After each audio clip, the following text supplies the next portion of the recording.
আসসালামু আলাইকুম রহমতুল্লাহ।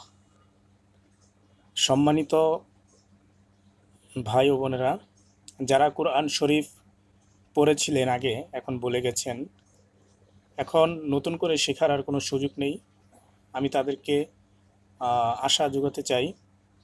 আমি প্রতিদিন আপনাদের জন্য ছোট ছোট সূরাগুলোকে ভেঙে ভেঙে আহ, শোনাবো, যাতে করে আপনারা নিজেদের মতো করে কোরআনটাকে আবার শিখতে পারেন ইনশাল্লাহ।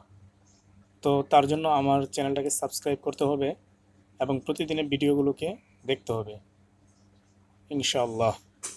আজকে আমরা শুরু করব সূরা লাহাব। আপনারা সকলে মনোযোগ দিয়ে শুনেন। আমরা শুরু করব এইখান থেকে, এইভাবে বানান করব। বা সিনজের বিস, মিম লামজের মিল, বিসমিল। লাম খারা জবর লা, অবশ্যই খারা জবর হলে একালি পরিমাণ টানতে হবে।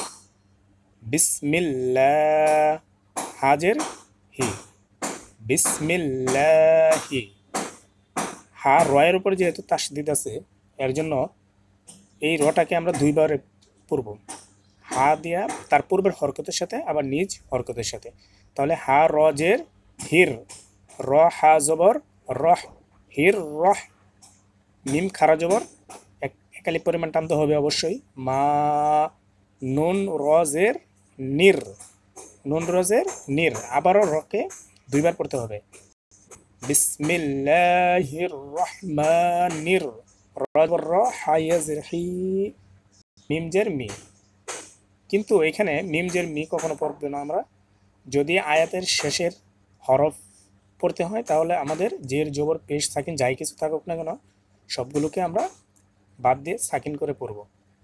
বিসমিল্লাহির রহমানির রহিম। আশা করি আমার ভিডিওটা ভালো লেগেছে। আমরা প্রতিদিন অল্প অল্প করে পড়ব। আর আপনাদের কোনো প্রশ্ন থাকলে আমাকে অবশ্যই কমেন্টে জানাবেন। ইনশাল্লাহ আমি সহজে আপনাদেরকে বুঝিয়ে দেব। আমি হাফেজ মোহাম্মদ জহিরুল ইসলাম, ময়মনসিংহ থেকে।